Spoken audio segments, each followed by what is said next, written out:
We are proud to be here at the Royal Armouries Museum, presenting The Unknown Becomes Known to the members of the Yorkshire Indian Society.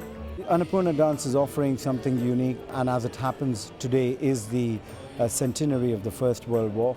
What better fitting response for us Indians to realize that today we stand in freedom because 100 years back, 1.5 million Indians fought along with the British forces to liberate the world.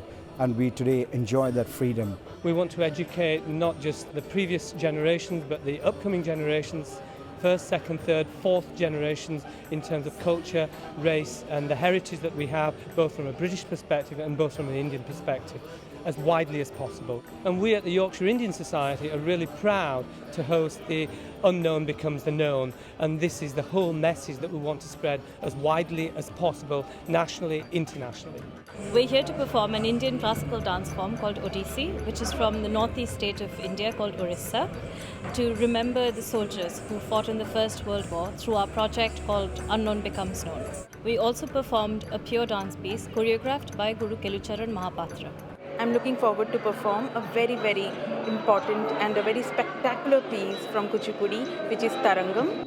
Tarangam is danced on the brass plate and reproduces the rhythm and the syllables. Tarangam is the soul and spirit of Kuchipudi. It's the most important and it's very, very difficult to perform, as the dancer has to get the right balance and the right expression on the face. I'm here tonight representing the modern British Indian servicemen. Obviously, we've had a lot of connection throughout the military history of the UK, the Empire and India, and it's now moved forward to a point where we are all effectively British, but of course there is an Indian heritage there, and it's nice to keep those connections alive. The world today is so cosmopolitan. We travel from one end of the other end to the other end of the world without any difficulty. And the British Empire has been in several places. Britain in itself is a really open country in that we actually accept everybody from all corners of the world. And it's extremely important that we know what our original roots are, because Britain is one of those countries where you are allowed to express your own origin, if you like, and it's great that we are able to actually pass on this information to the others. It is important to remember the previous contributions and sacrifices for a couple of reasons. Obviously, the very close links through the Commonwealth and the history of India and the UK, that they are intrinsically linked. But of course, as well as that, you have the military side of life, where we have always had a close connection and wish not only to maintain that, but also to make sure that people remember that those links go way back in history and that we are intrinsically linked. I think it's important that each and every generation comes to know that there are people who lost their lives for them to be in the situation they are today. I think generally it's not as common knowledge as we would like it that soldiers from other countries would have fought under the UK flag or indeed as part of the Commonwealth or the Empire. So it's always nice to make sure that those links are remembered and people are reminded of that, because of course we want to progress the agenda of integration and as effectively all being the same.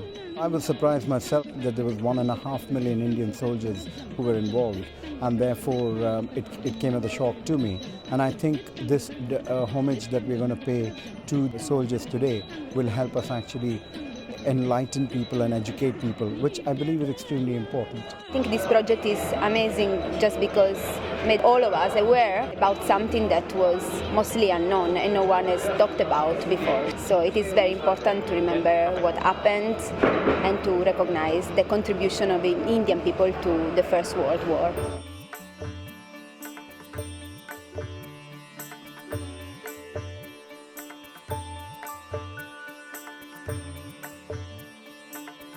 Dance is medium of expression, and I think there could not be any better way of giving tribute to the soldiers. We can't get them back, we can't get their lives back, but at least this is a small attempt from us to give homage to them.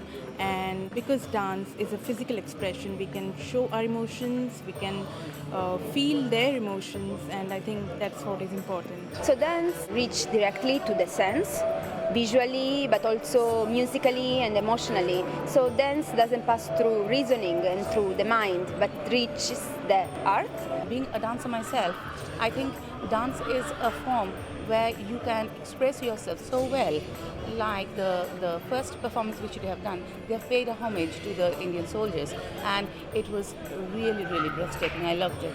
You've got colours, you've got costumes, you've got slides, you've got music, and it brings up a vibrant picture in front of their eyes. Bhavatu bhavatu